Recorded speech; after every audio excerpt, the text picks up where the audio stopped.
Esto va. Pues ahí está la invitación. El lunes próximo a las 5 de la tarde en el Centro Cultural San Ángel, esta conferencia con Jorge Bucay. Por favor, les sugerimos que se vayan a comer desde antes. Ahí hay varios restaurantes muy cercanos. Está el Museo del Carmen. Pásense una mañana bonita y empiecen a instalarse sus butacas alrededor de la 1:30 de la tarde.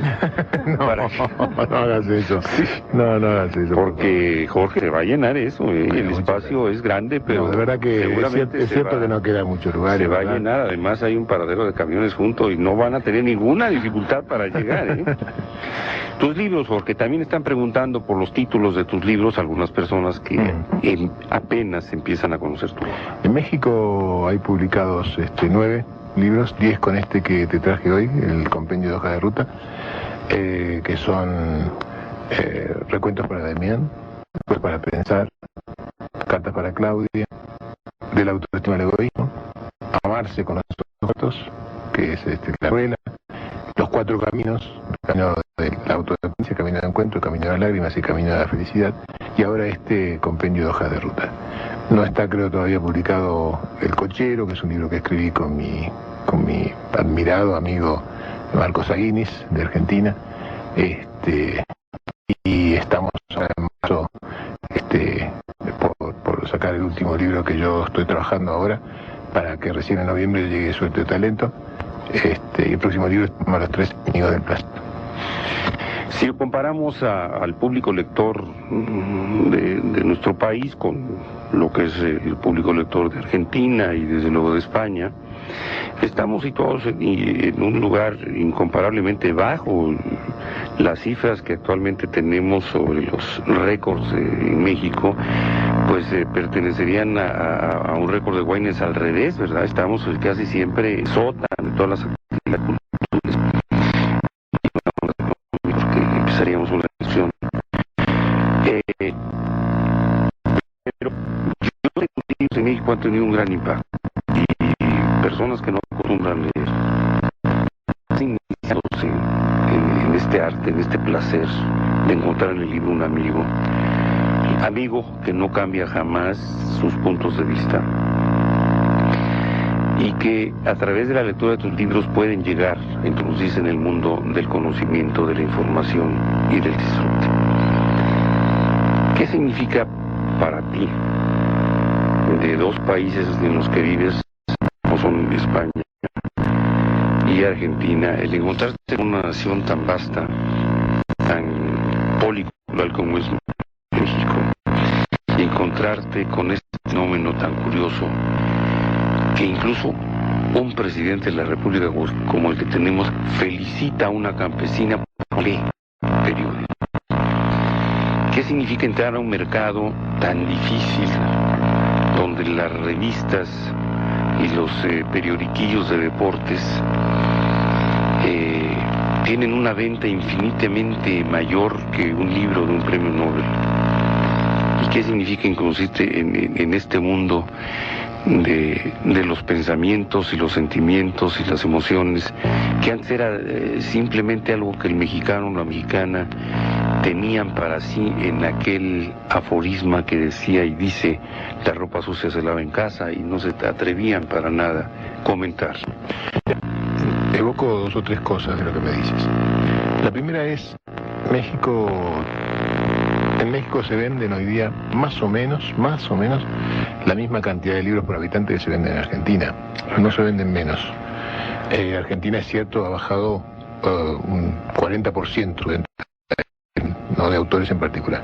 Pero hoy, con estos porcentajes que manejamos en Argentina, vendemos más o menos la misma cantidad de libros. Pues sin embargo, es una sorpresa, sí, pero lo malo de esto para México es que el dato de cuántos libros se venden no es el importante. Hay un estudio muy interesante hecho que tengo a disposición tuya cuando lo quieras, que es un estudio hecho en toda América y en España, de cuántos de los libros que se venden se leen y cuántas personas leen cada libro que se lee. En este sentido, quizá producto de la crisis o del hábito, de toda la desculturalización argentina, Argentina tiene un índice en este punto que es magistral. 2.2, quiero decir, más de 2 personas leen cada libro que se vende en Argentina. A pesar de que hay libros que no se ven, que hay libros que se ven mucho más. Los libros circulan, se prestan, se fotocopian, no solamente para los autores, pero se hacen. México tiene un promedio que es inferior al 0.80. Quiero decir, no todos los libros que se compran se leen. Comentario de la canción. Y aunque le quite yo unos minutos a Jorge, pero la canción se llama Nico Puli. Estoy hipoteco como y aquí dice es un tango y de Luis Rey Sánchez y dice Nico Puli. Le decían a una persona a quien Viejo Lucucho le escribió la letra de esta canción. Es muy probable que la música esté basada en el conocido tango Cuesta Abajo que popularizó Carlos Gardel, pero a la gente le gustó esta versión por ser cantada en zapoteco y por tener un carácter sentimental. Ahora se puede mucho en los velorios de muertos y novenarios, donde normalmente los músicos, amigos o familiares de la persona afinada, entonan canciones como esta, acompañadas de una guitarra sexta.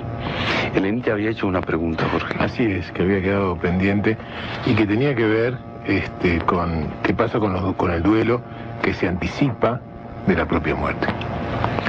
Y me parece a mí que, además de lo que yo decía, que eso va creciendo a medida que uno se va dando cuenta que se acerca o que empieza a salir de su vida, de todas maneras la conciencia de que somos finitos genera dos duelos. Un duelo es la idea de no estar, ¿no? La idea de morirse como fantasía quizás dolorosa o temida. Pero también genera el duelo de la no omnipotencia. La conciencia de finitud nos hace darnos cuenta que somos humanos, que somos personas, no somos dioses, y que habrá un momento donde no estemos, y limita y restringe nuestra posibilidad. La fantasía omnipotente, parte de la condición de la adolescencia, durante algún tiempo, se da de bruces con la idea de que nos vamos a morir algún día. Esta conciencia también implica un duelo, el duelo de aquella fantasía omnipotente que hoy no tenemos. Pero, de todas maneras, el duelo de la propia muerte es tanto mayor en la medida en que yo no haya podido tener una vida satisfactoria. Me duele mucho la fantasía de mi muerte cuando he dejado muchas cosas sin hacer. Me asusta la muerte, sobre todo en la medida en que hay cosas que he postergado demasiado tiempo. Cuentan que de una vez un rabino, un hombre muy sabio, que lloraba desconsoladamente, hasta que apareció uno de sus discípulos de la escuela, ¿no? Un futuro rabino también. Y entonces él le pregunta al rabino, ¿por qué llora? Y el rabino le dijo, lloro porque soy un anciano, porque sé que no me falta mucho tiempo, porque en algún momento voy a morir y cuando mi alma suba al cielo, me voy a encontrar con Dios. Y tengo mucho miedo que Dios me pregunte, ¿por qué no fuiste como Abraham, como Moisés, como Jacob? Y yo voy a bajar la cabeza y no voy a saber qué contestar. Me da tanto dolor esa situación, yo lloro. Y mientras el rabino decía esto, el discípulo también empezó a llorar. Y entonces el rabino dijo, perdóname, te he regalado una preocupación, te falta mucho para morirte. Y entonces el discípulo dijo, no importa. Lo que pasa es que a mí no me preocupa lo mismo que a ti. Dice, ¿no? Dice, no, yo lloro porque si me llegara a morir en este momento y subiera al cielo y Dios me preguntara ¿por qué no fuiste como Abraham, como Moisés o como Jacob? Yo sabría de contestarle. Pero tengo mucho miedo de que me pregunte ¿por qué no fuiste tú mismo? Y yo no sepa qué decir. Cámara. Yo creo que el temor a la muerte es el temor de aquellos que no han sabido hacer su vida, que no han sabido ser ellos mismos, que han dejado demasiadas cosas pendientes, que han postergado su placer, su decir. Es horrible morirse sin haberle dicho suficientemente a la persona que amas cuánto la amas. Es horrible morirse sin haber hecho aquello que tú siempre dijiste que ibas a hacer en algún momento y que siempre postergaste para un momento mejor. El dolor de la muerte es también el dolor de aquellas cosas que hubieras querido hacer y no hiciste. Y también, ¿por qué no?, el dolor de algunas cosas que debiste no hacer y hiciste de todas maneras. Eso es lo que creo. En la medida en que uno se dé cuenta de algo que pensaba, cuando desde el otro lado del vidrio yo había llegado y tú estabas hablando de esta mujer, Graciela Hierro, sí. Graciela Hierro, ¿no? Y hablas de ella con este amor que yo sentía, que tú tenías por lo que había hecho esta mujer, ¿no? Y no sé por qué me acordaba de algo que volví a asociar ahora, ¿no? Le preguntaron una vez a un hombre que era un gran pensador si no tenía miedo cuando pensaba que la luz de su vela se agotaría algún día y su luz se apagaría para siempre. Y este hombre contestó que eso es solamente para aquellos que creen que son una vela, pero que él no era una vela, él era una antorcha, cuya función era llevar la luz desde una punta de la cabeza a otro, otros siguieran. Que es lo que yo siento que hizo esta mujer a la que no conozco, así es, Graciela Hierro, y que es lo que yo creo que es lo único que te puede, de una manera, aliviar frente a la muerte. Si tú tomas conciencia de que eres un mensajero entre tu pasado y de ti, y tomas esto como tu tarea, esto a desapegarte de también de seguir vivo, entonces a tener sobre la muerte una visión un poco más serena, pero sobre todo empiezas a tener sobre la muerte algo que yo digo por ahí en el libro Camino a las Lágrimas, que es una mirada menos controladora del después, ¿no? Todas estas personas que dicen, mi fortuna tiene que dividirse de tal manera, yo quiero que con mi cuerpo se haga tal cosa, a mí me gustaría que cuando yo no esté se haga otra, y tú, Ricardito, nunca te separes de Margarita. Y yo digo, está muy bien desde la expresión de deseo, pero esto es un intento de controlar las cosas después de muerto. Digo, uno debería tener por lo menos la conciencia de dejar que los que siguen, ya que van a tener que lidiar con mi muerte, no tengan que encima cumplir con mis mandatos. Ya bastante embromé mientras vivo como para querer seguir molestando después de muerto, ¿no? Quiero decir, así que hay que aprender a animarse a esto que más nos cuesta soportar, que es la pérdida de control de la afuera, que significa morirse. Jorge, yo te quiero preguntar algo en relación al duelo y al dolor.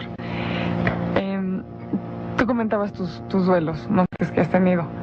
Y yo pensaba, por ejemplo, en los que nos escuchan, que como decíamos en los cortes, quizás no han perdido un perro, pero han perdido un hijo.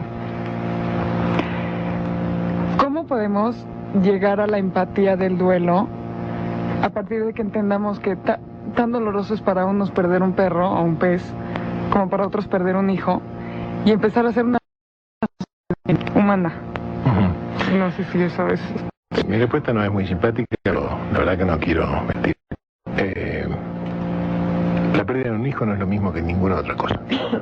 Así que la pregunta en sí misma es, de alguna manera, una pregunta, un golpe bajo, digamos, porque tú estás tocando ahora lo que nosotros, latinos por lo menos, podemos dimensionar como el peor de los dolores que puede padecer. Sí. No es lo mismo, y no te es lo mismo. Justamente, los que te estén escuchando van a decir, bueno, si él no ha tenido la experiencia, qué bueno. Sí, siempre he pedido disculpas por esto. Yo siempre digo, para suerte y para mala suerte de los que les pasó, a mí nunca me pasó eso. Y entonces puedo hablar solamente de las cosas que he aprendido, ¿no? Pero uno siempre termina hablando de algunas cosas que no necesariamente te han pasado, ¿no? Si no, no podrías hablar de más que es justo lo que te quiero decir, porque quizás tú conoces... Yo creo que no es lo mismo, Y si me dices, te voy a contestar así brutalmente, si me dices, ¿cómo podría yo llegar a comprender a alguien que se le murió un hijo? Te diría, pasando por ahí. Y no tengo ningún interés en pasar por ahí. Puedes entender el fenómeno como un fenómeno general. Y cada uno tendrá que aprender a adaptarlo así.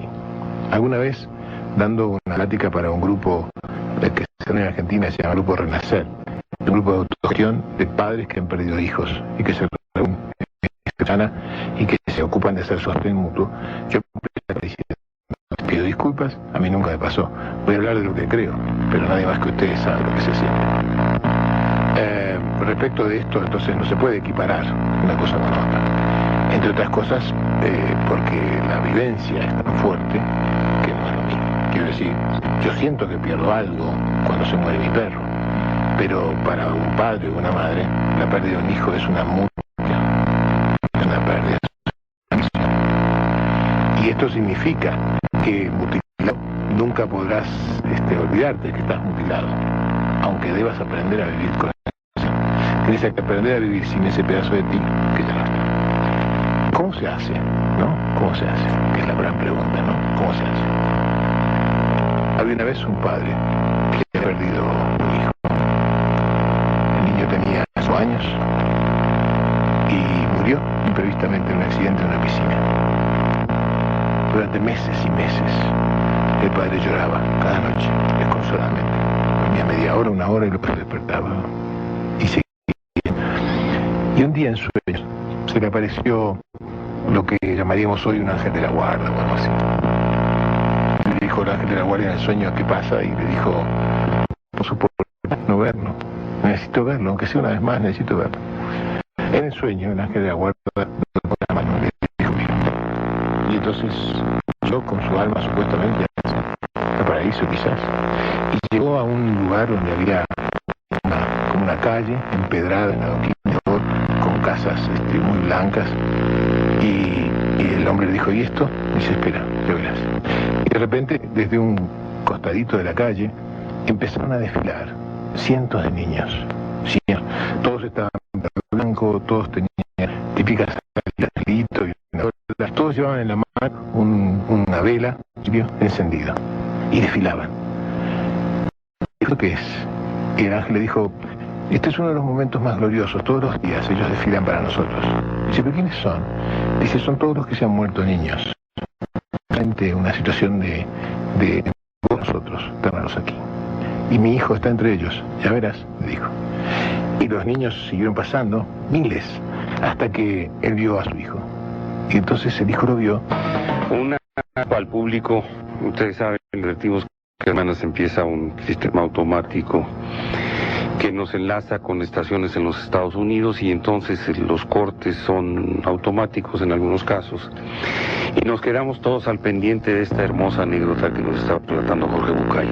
Nos quedamos en aquella parte donde este padre en duelo encuentra entre estos niños con sus cirios, con sus velas, desfila y por fin logra ver a su hijo. Y estaba su propio hijo entre todos los demás. Él lo vio hermoso, tal como él lo recordaba.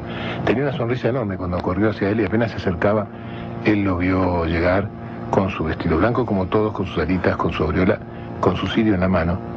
Pero vio ver que el cirio que llevaba su hijo era el único que estaba apagado. Todos estaban prendidos y de él estaba apagado. Lo abrazó de todas maneras, le preguntó cómo estás y le dijo, bien papi, bien. Y entonces se animó a preguntar, ¿por qué a ti no te encienden la vela como a todos? ¿Por qué tu cirio está apagado? ¿Por qué tú no tienes luz? Y el hijo le dijo, papi, a mí me encienden la vela todos los días, como a los demás, pero tus lágrimas me la apagan una y otra vez. Deja ya de llorar, papá.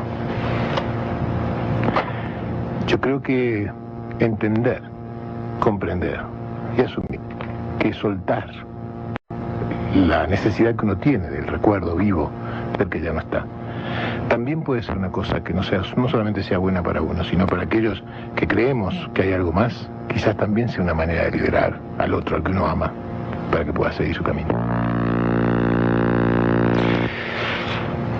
Cuando un ser humano en duelo tiene el privilegio, la suerte, la fortuna de encontrarse con alguien como tú y reconstruirse, resolver el duelo, ¿cómo es el camino que le toca seguir después de este camino de las lágrimas? Bueno, tiene mucho que ver con esto que tú decías antes, ¿no? Darse cuenta de la interioridad de lo que ya no está, ¿no? Darme cuenta de todo lo que dejó en mí lo que ya no está. A partir de allí el duelo se transforma no ya en un duelo así doloroso como su nombre indica, no duelo viene de dolor, sino en un duelo más fecundo, en un duelo creativo, en cosas que yo empiezo a hacer gracias a la presencia de esta persona en mi vida, ¿no? Me enseñó una mujer un antiguo que yo jamás pude llegar a digerir y que tenía que ver con esto, la muerte de un hijo, ¿no? Ella me decía que un duelo de un niñito de 4 años, a lo largo de su duelo, ella, a pesar de todo, había aprendido que estas cosas, por alguna razón que ella no entendía, le pasaban solamente a aquellos que podían soportarlas. Y que le tocaba a ella, porque ella era quien podía soportar un dolor. Y pensaba, y me decía ella, si le hubiera pasado a mi hermana no me podía seguir adelante. Es como una compensación, como una excusa, como un argumento, pero de todas maneras todas estas cosas son las que nos permiten seguir adelante. En un programa de televisión que yo tenía en Argentina, hablando sobre este tema, ¿no? Sobre el tema peligroso en televisión de la muerte de los hijos, ¿no? Un tema que en Argentina se decía, este tema no se toca. Y nosotros nos animamos en un programa con madres que habían pedido hijos en vivo, en televisión. Entonces una mujer me dijo que todo lo que yo decía era cierto, pero que en realidad ella no podía soportar y que haría cualquier cosa para sacarse encima este dolor, me dijo, y que pensó en suicidarse. Y entonces yo me acerqué a la mujer y le dije, créeme si te digo que tengo la magia hoy para sacarte este dolor. ¿Quieres de verdad que lo haga? Me miró sorprendido. Me dijo, sí. Le dije, mira que el precio es alto. Me dijo, no me importa, no hay ningún precio. Le dije, bueno, yo voy a darte ahora este comprimido mágico que tengo en mi mano, le dije, con el cual te vas a olvidar que tu hijo existió alguna vez en tu vida y en tu recuerdo. Te vas a olvidar que existió. Y como te olvidas que existió, no va a existir más el dolor. Me dijo, no, así no. Si tú me quitas el recuerdo de que él existió, yo no me voy a acordar más de él. No, pero no te va a doler más. Me dijo, no, prefiero el dolor. Quiero decir, me parece que los dolores vienen inmersos en la conciencia de que no está aquel que dejó esta cosa de mí.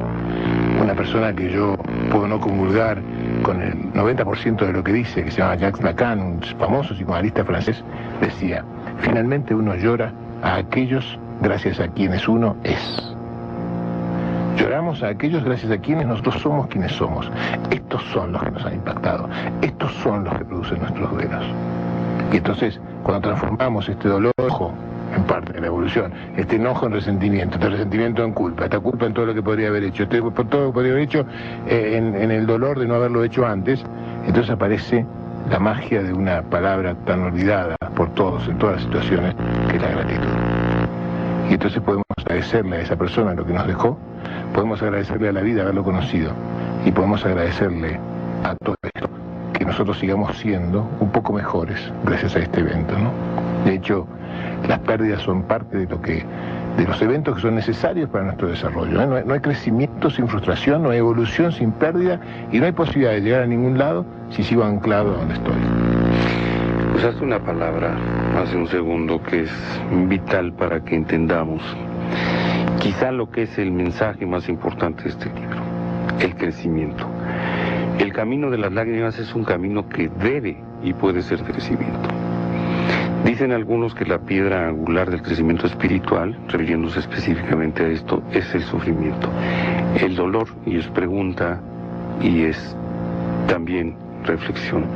El dolor nos da un sentido a la vida que nos permite crecer. Yo te diría que yo en lo personal tengo una visión muy sagrada de lo que es el sufrimiento y es el dolor. Me gustaría mucho decir, porque a pesar de que es un tema semántico, la verdad es que en lo coloquial los usamos y no. El dolor es verdaderamente la situación displacentera de una frustración concreta. El sufrimiento no es caer en el pozo del dolor. El sufrimiento es acampar allí. La Moglia, la familia y usted. Continuamos.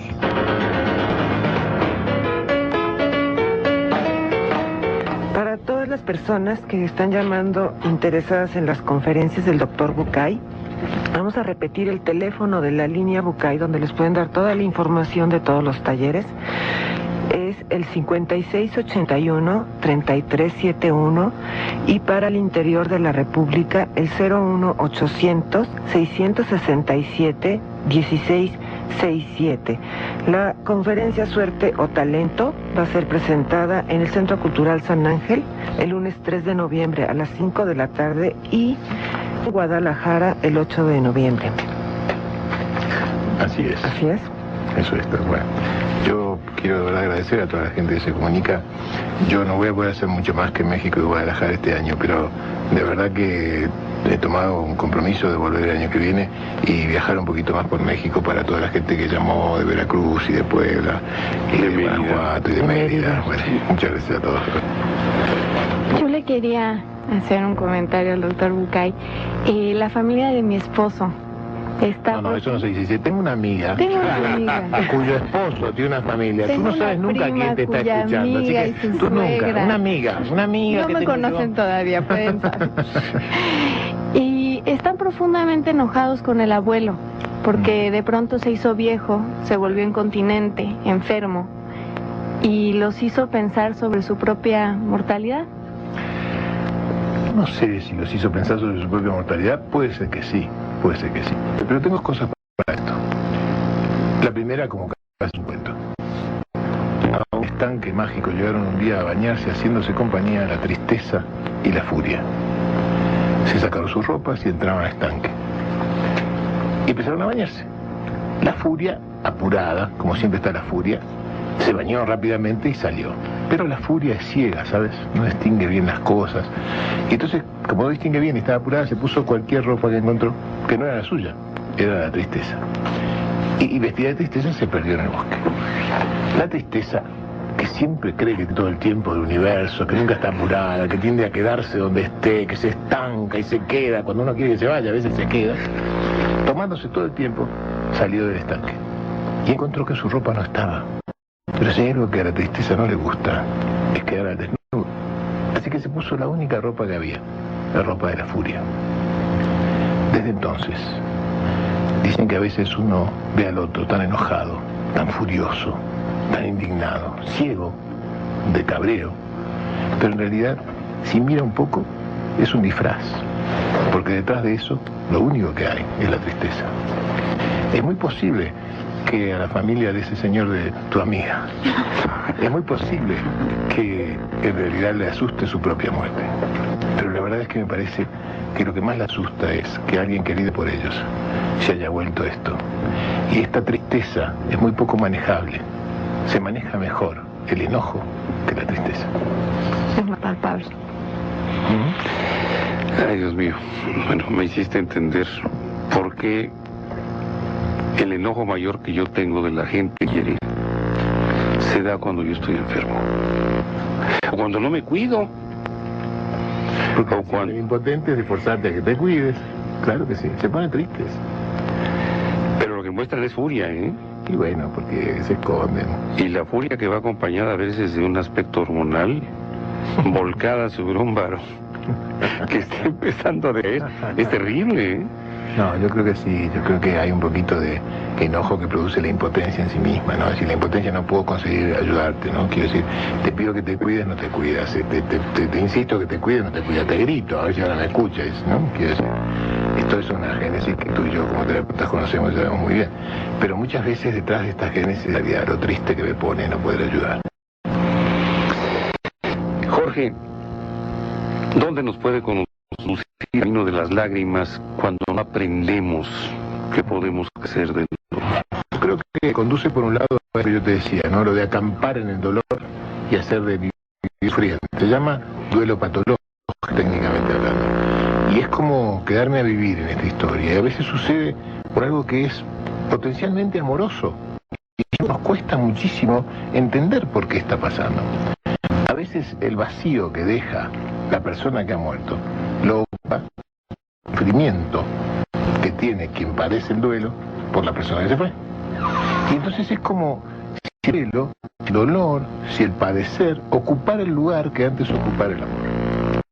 Las personas desarrollan una cierta fidelidad con su dolor que les hace pensar que si dejaran de estarían falseando su amor. Y entonces para evitar que ellos mismos y otros piensen que no lo querían tanto, entonces se anclan al dolor como manera de honrar al muerto, lo cual es una locura, ¿no? A mí, el festejo que hace México de los muertos es una de las actitudes populares más terapéuticas que yo he conocido jamás. Me parece el apotegma de la salud de un pueblo respecto de la muerte. Me parece realmente que si México se diera cuenta del valor trascendente que tiene contarse con la muerte desde este lugar, desde un lugar que mezcla el dolor, el agasajo, con el festejo, con la alegría, con la comida, con la música, como hemos escuchado, pero sobre todo con la conciencia de estos que no están. Si nos damos cuenta de esto, ¿no? Si pudiéramos valorarlo, yo creo que México tiene que ser orgulloso de esto. Tiene que hacer de esto algo que trascienda más allá de la frontera. Cuando yo empecé a venir a México, que venía 1 o 2 veces por año, hago coincidir mi venida con el Día de los Muertos, porque a mí me parece fantástico. Y he pedido a amigos que a pesar de su disuasiva actitud, dicen, no, mira, hay mucha gente, no, voy a ir este año. Mixquic, voy a ir el año... Mixquic. Voy el año que viene a Janitzio en Pascua. Janitzio, claro, porque de verdad me parece que hay que conectarse con eso, porque eso es conectarse con la sabiduría de los pueblos, y hay que aprender estas cosas. Maravilloso. Pero bueno, quiero que Jorge, para concluir los comentarios sobre este libro, quedan después unos minutos, y yo quiero, por favor, que hablemos de los otros libros también. Para concluir, ¿cuál es el mensaje final que tú nos dejas en tu libro El Camino de las Lágrimas? El mensaje es: hay siempre duelos para pasar en tu vida. No creas que podrás evitarlos. Va a haber duelos por lo que tú ya no eres. Va a haber duelo por lo que tú ya no tienes. Va a haber duelo por aquellas personas que ya no están al lado tuyo. Y vas a tener que hacer un duelo también por aquellas personas que fueron significativas para ti y que sin saberlo un día han dejado de ser.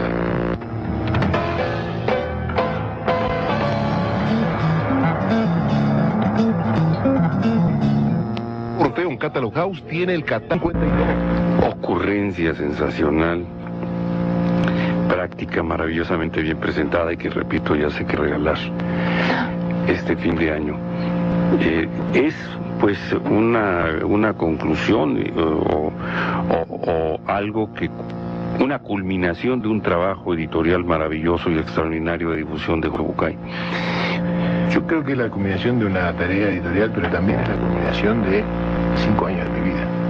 Estas páginas tienen 5 años de mi vida, en las que yo me dediqué a trabajar, a explorar y a escribir y a corregir estas 600 y tantas páginas que tiene este libro, ¿no? Así que estoy frente a algo que habla mucho de mí, que dice muchas de las cosas que yo creo y pienso, y que sobre todo dice muchas de las cosas que a mí me pasaron en la vida, ¿no? Estas hojas de ruta, como se llama este libro, tienen tienen una carta mía y tienen un CD.